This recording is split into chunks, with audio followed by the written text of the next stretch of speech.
The meeting is streaming now, just a heads up. Thank you, Sean.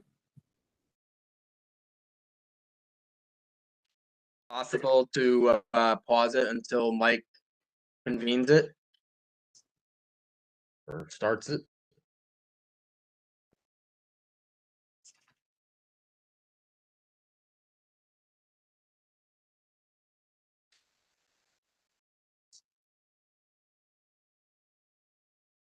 Is that Corey? You were a little fuzzy there. It's me.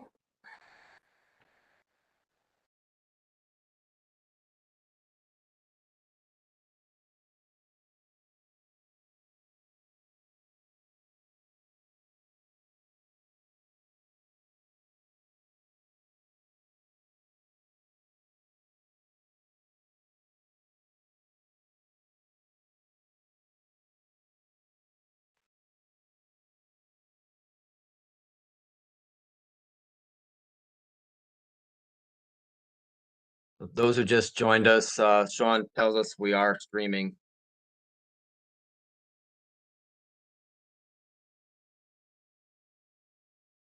So looks like we have quorum, right? Looks that way. Tony said he wasn't going to be making it, I think, right? Mm-hmm. So I suppose we can get started whenever. I have a hard stop at 6:30, so I'm going to have to jump right off at that time if we're not done by then. Okay. So we might as well just keep going. Okay. Well, Tim and I thought we would just start with the housekeeping item about the investments.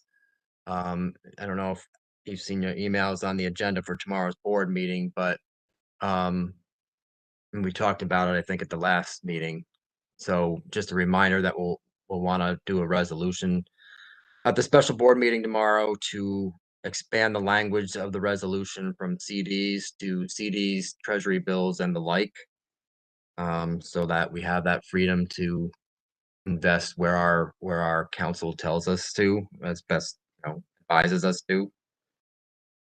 So I don't know if there's any discussion on that right now before we move on to the budget. Or I had one concern about that, which is that and I haven't had a chance to go back and rewatch the video from when we voted on that, but I recall that when we voted on investing that, because the understanding at the time was that those were funds that were not needed or earmarked for anything in the foreseeable future, that we had specifically voted on like the maturities or discussed the maturity, that these were going to go out a little further. We're going to get like 6 months, 12-month, 18-month maturities on them. But now I understand that's not the case because a significant portion of those monies are needed for the repayment of the school district. Is that right? some portion of them will be needed for that, and but the treasury bills have those kind of lives to them as well. Yeah. So I don't think the funds would be tied up where we couldn't take them. And even in a CD, you can take them out, and I think you lose a portion of the interest or something. There's no penalty to the principal, for sure. Okay. That was occurring to me that the situation had changed since we decided on that. So I just want to make sure that whatever we do is meshes with our current needs as we understand them. Yeah, I understand where you're coming from, and I think we would be okay. Okay.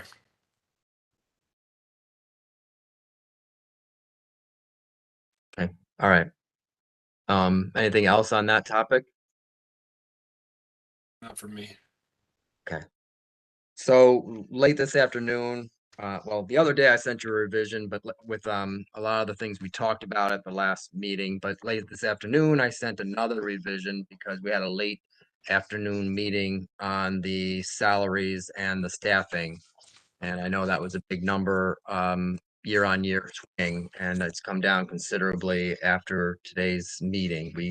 We are backing off on some of the staffing ads that were originally proposed, and we're gonna, I guess, monitor the situation as other changes in the reorganization are made. But we're gonna back off on the ads for the time being, And it'll be in a future budget if the library so deems it necessary.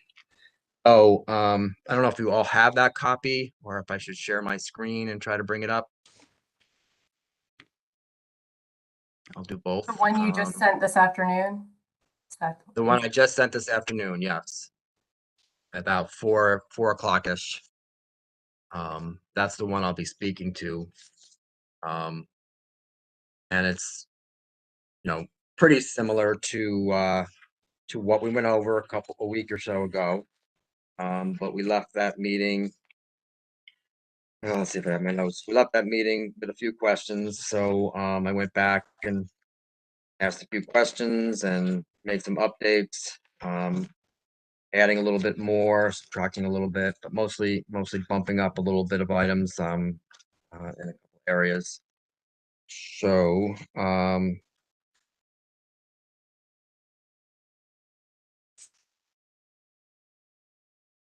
again, These not a changes lot. have to do with the consolidation of the staff that came out in the new.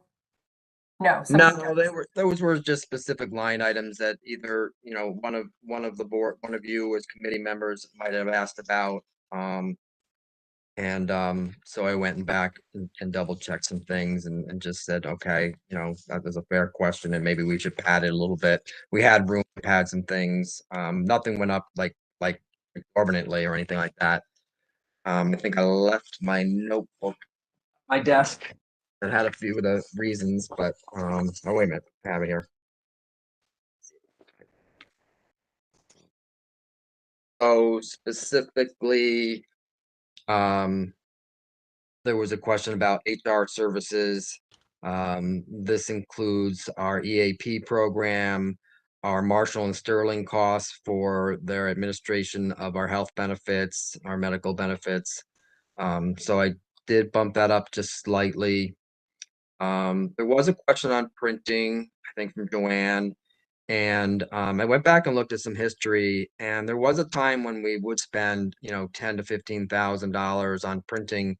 And it seemed to be pre-COVID when we were printing the newsletters and having hard copies of the newsletters. So I went back to Luann Nicholson and asked her, now that we're not doing that, are we still going to just do like the virtual newsletter that goes out in the mail? You get it in your email and it's online. And she said, yes, she prints a little bit, within the building, but there's no external. We used to use Guilderland printing up on the corner near us and a couple of other places. So I did hold that, to where we were, but I did look into it. Into that. Then staff development, went back to that and I added a little bit more to that. Just to give a little cushion on what was given to us initially. And then there was discussion about healthcare, and someone mentioned the trend of 10% where I was using 8. So I did put in 10 just to have a cushion. Hopefully we'll hit 8. But so that was added in the healthcare line. And I sent you guys also the we talked about this isn't budget so much related, but the balance due to the school. I sent you that worksheet as well. So you could see the total we've spent, the application of the Guilderland funds, the application of the grant funds, and the remaining balance due to the school after their bond funds were given to us, and we didn't sink into that fully. So we're gonna refund what we did not use in that regard. I also took a look at attorney fees, and I had brought that down due to union negotiations, but I brought it back up because there's other nickel and dime kind of things we call them for. They are a retainer, but sometimes we call about special circumstances. So I just thought, again, we had the funds and I would pad it, and particularly since we brought salaries down, we definitely had plenty of cushion now. I want to jump in there, Tim, and say that on the board agenda for tomorrow night is authorization to issue an RFP. And I don't have any idea, maybe some of the lawyers on our board do, about the going price of having an attorney on retainer, but our price has not raised in 9 years at $1,333 a month. So sorry, I'm mentioning this to you, Tim, for the first time, but it might be prudent to raise it. Yeah, we can certainly do that. Well, those are the primary things that were discussed or asked about, you know, just for, and those are the line items that were modified somewhat, but again, not anything to holler out about. Made no changes to the top section of the revenue lines. And so and then again, the gross payroll in the it's about midway down the first page, account 5020. In that account, the original swing of 211,000, now it's down to 58, is about a 2.6% year-on-year increase. And that reflects actually a staff consolidation, particularly with the ACS department head being merged with another department head. So that covers some of the inflation, most of the inflation. And then there's some to be determined, but I brought down the admin ask slightly as well. It was originally an aggregate of 15% to make some corrections on a few positions, and now it's an aggregate of about 11. And also the other reason for the deduction is that in our rosy-eyed thoughts about how to reorganize the library, the last time we met, there were 6 new positions being requested, and we're not requesting any of those at this point.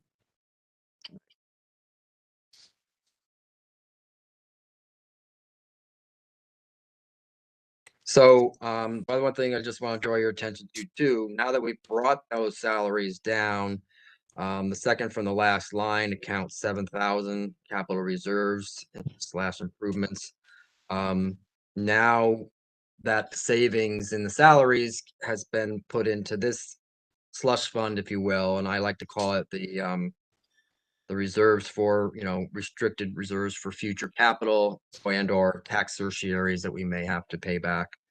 And it's similar to last year. So there's always this cushion because we're not raising headcount or seeing enough of, I won't say enough increase, but too much increase in expenses that offsets the revenue increase.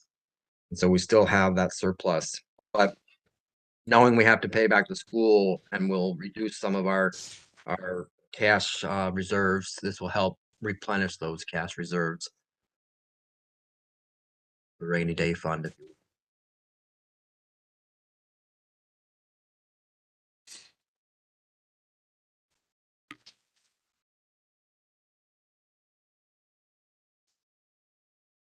Thoughts, questions, concerns? I open the floor.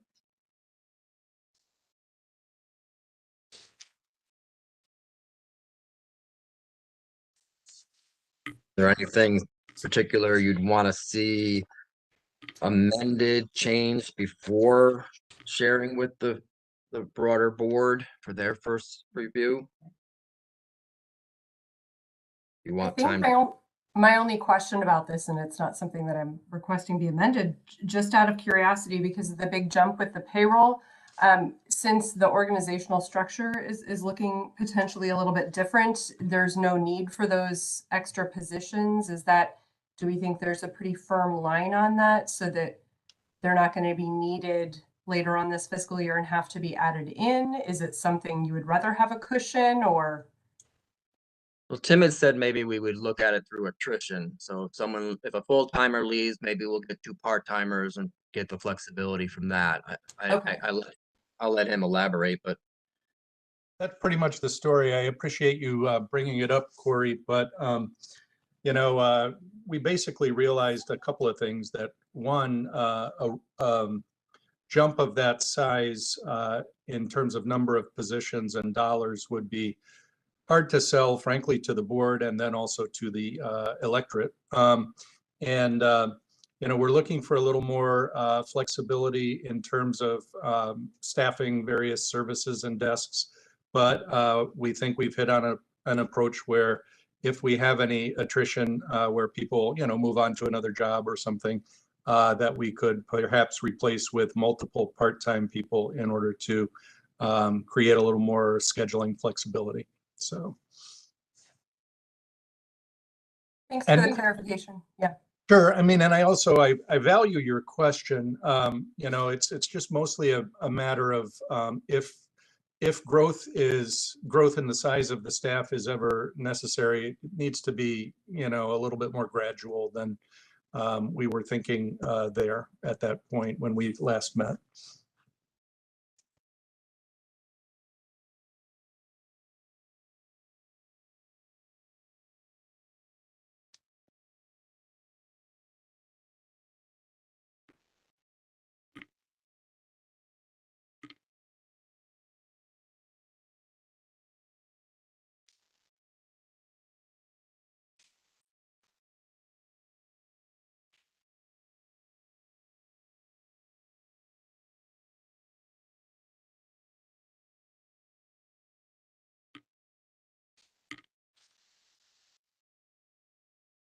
So just on the, I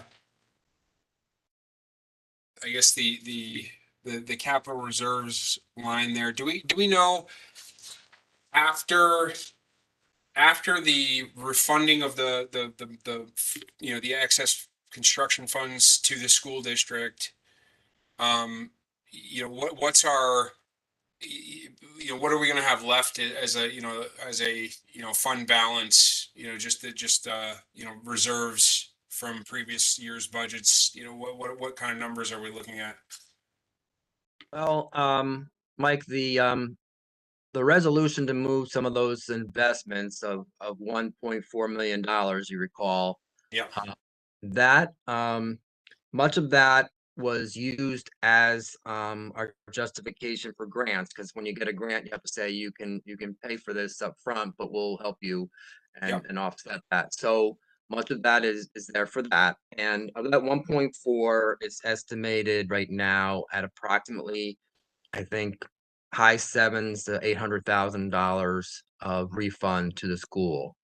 It was communicated by George and misunderstood by George that it might have been lower, but because the grants had to come first and be applied first, that just means that less came from the bonds. And that was an open question for some time, but I think we finally have resolved that the grants come first, and that's illustrated on the summary I provided you guys.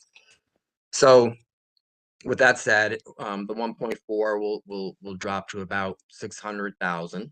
And then will be replenished by this 290 that you're seeing on the budget line here. Yeah. And we should see a reimbursement from one of those grants, the SAM grant of 250, that would go back in there as well. So it'll almost half of it will be replenished within this next 6 to 12 months with this next budget season. Right. I guess just the thing that I'm curious about, and I know I'd seen something about it. This is quite a long time ago, and I don't recall. But I mean, I know there are some guides to best practices for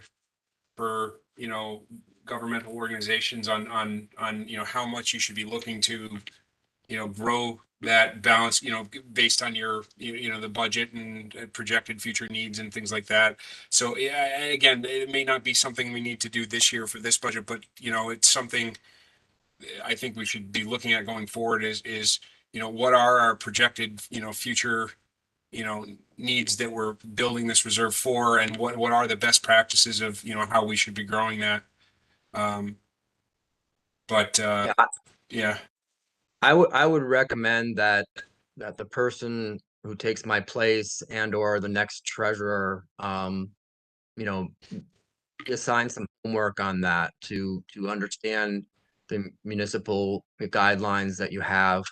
Tim and I were talking about tax certiorieries and how the school had a restricted section of that, and certainly it didn't even begin to meet their final numbers in this most recent tax reassessment.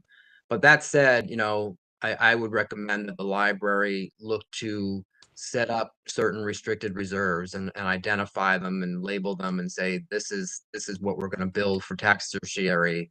And this is what's allowed to be kept for capital investment and so on, because there are some restrictions on a percentage of your total budget that you can have in these kind of funds. So it's something I never got to in my few months with the library, but I as a resident of Guilderland, and just as an advisor, I would ask you guys to have the next person do some homework, or the next treasurer either. Yeah, I think that makes a lot of sense, and I think you're right. That having some specific funds geared toward those kind of known um, issues like the tax certiorari issue that may come up again, and if we had budgeted and planned for that in the future, then when it happens, it's, well, we have a reserve just for that particular purpose already set away, and we don't have to worry about how this impacts our budget for the year or whatever. So I agree. Again, I think for this particular budget for this year, it's probably a little late for digging into that and doing all that, but I agree. And maybe the new whenever we have new financial people coming in, a new treasurer, we can put that on the agenda as a project. I agree as well, and would just ask Mike, Corey, and Joanne, and David, and everyone who's listening, Natalie and Sarah, let's try to help each other remember that when the new person gets here. There's a lot of training involved. And also, I want to give a shout out, and I hadn't planned this, but a shout out to Tim. He's done more work on that than we've been able to do, than we even realized was possible over the last 9 years. Like, we used to hit a wall where we would be told by council that there was well-established law for school districts, but not well-established law for school district public libraries. And recently, I've through Tim's work and some other questions I've been asking, finding that we might be able to get some answers from the State Association of School Finance Officials, and so that's kind of a direction to go in the future. It may be, Mike and all, that that there is no official legal guidance, but if there isn't, maybe we can blaze the trail and help school district libraries establish best practices. Yeah.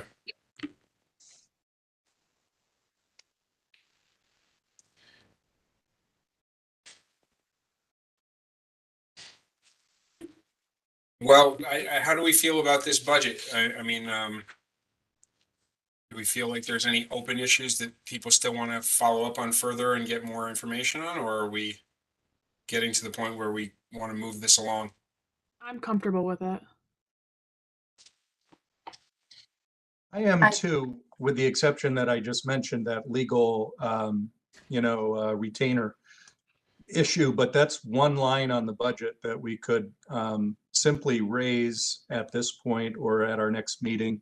And, depending on what the board decides tomorrow night, it may be that continuing at $13.33 a month would be seen as a relative bargain. I will certainly try to mention that tomorrow night at the board meeting, but my guess is that they'll say, well, let's issue the RFP and see what happens, but arguably maybe we should have done it earlier if we wanted it to play into a budget that we're developing now. So I'm thinking out loud, but it might be that we end up waiting another year. If it's going to be, for example, an increase of 30-40%, I suppose theoretically the money is there, but maybe a little more.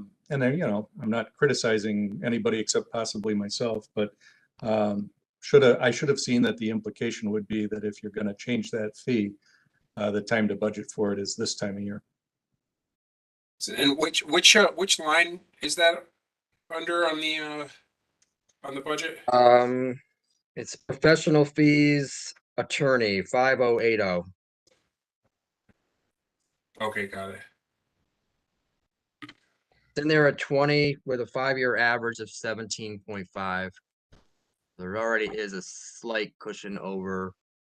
what we've Okay. seen. That might be enough of a cushion, you know? Then again, I suppose you get what you pay for. You know, Corey, I don't know if in your profession you have any guidance on. I don't know a whole lot about retainers. I apologize, but That's okay.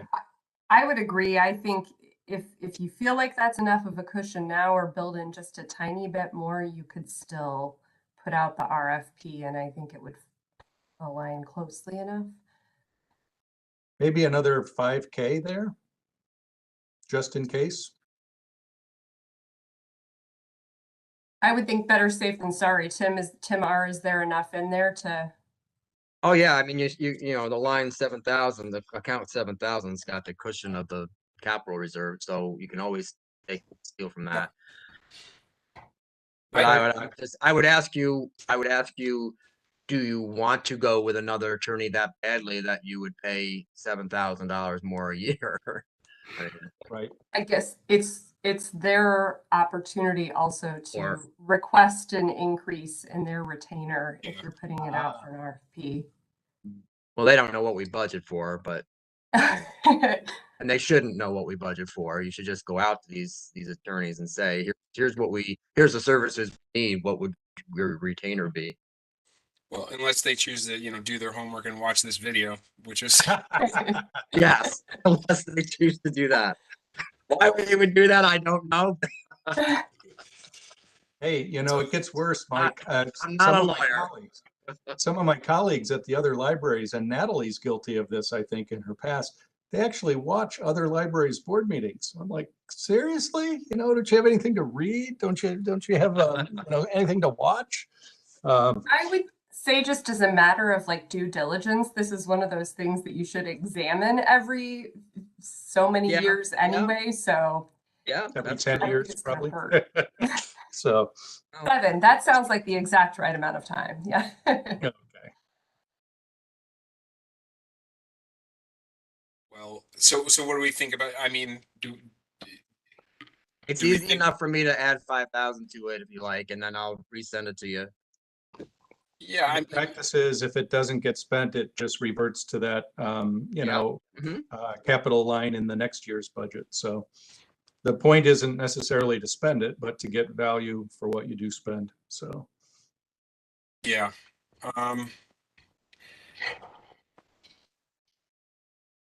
I don't know, I think, not having, kind of done any research on what we, what's a reasonable,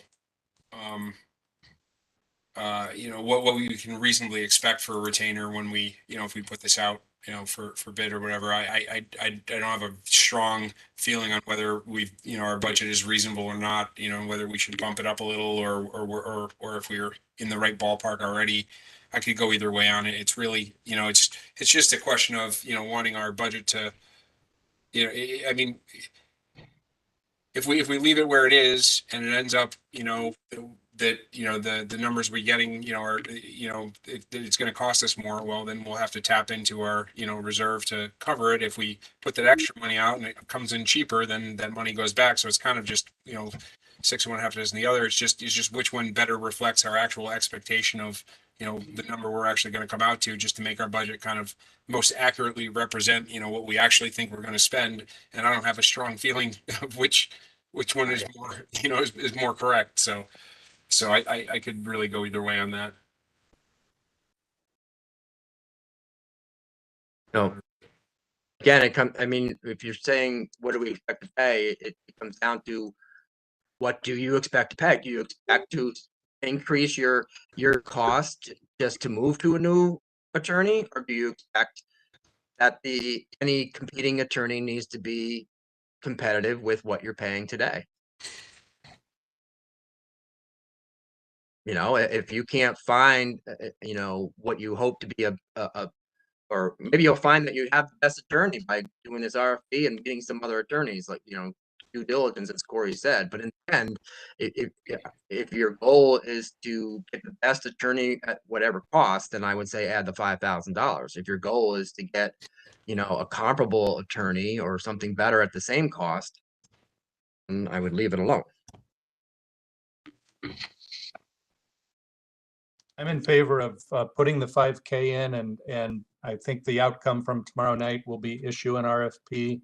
And then the decision comes later as to what's being offered for what price. That's kind of my perspective. Yeah. But I agree Yeah, with Corey. it's easy enough to throw that 5K in and send you a revision. I do agree with Corey that as due diligence every 5 or 10 years, you're supposed to be doing that. So Yeah. I mean, I'd be fine with that if we wanted to bump it up by 5,000, and then then we've been conservative on our expenses, and yeah, I'm okay with that. Okay. I'll make that change in the morning. okay. Do we want to then vote now, with that, including that one change, but vote to that we should present this to the full board? I would like that, but I don't get a vote. Yes, I would say so. All right. So let's put it, we have a quorum, so let's put it to a vote. Is everybody in favor of forwarding this proposed budget onto the full board? In favor? Fine. All right. I think we're good then. Great. So would you like me to make that change? And what, do you want me to distribute it to the board via email? Do you want to do that, Mike? Who presents it to the board? How do they see it? How do you present this to them? Yeah, I think now this, I think it would be not until it wouldn't be for tomorrow's emergency board meeting that this would come up. It would be our next monthly board meeting. So I think, yeah, Tim, if you want to just send it to the full board as, just this is the, proposed budget that was, approved by the committee. And then people will have time to kind of digest it. And if they have questions in advance of the board meeting, this gives them a little bit of time. Okay.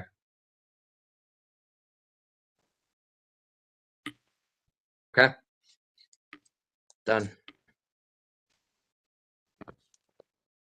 Well, if we're close to wrapping up, I'm going to do what I've been doing lately, which is to say thank you for your time as volunteers tonight to the 3 board members. We couldn't do it without you because it wouldn't be legal. So. No, and to Riley and others, thank you so much for putting this together. I mean, only 2 meetings to get to a point where we can push this forward to the board means we started with a really great document. And part of that is because Tim had a very inclusive process with department heads that was good, very good. So thanks, Tim. Okay. Thank you. Pleasure. Thank you. All right. Okay. I guess we're all set, right? I mean, I Yep. can't call the meeting to a close. That's Mike's job. Sorry. That's fine. I'll call the meeting to a close. That was quicker and less painful than I expected. So thanks everyone. All right. All right. Thanks. We'll see Thank many of you you. tomorrow night, I think. So take care. Thanks.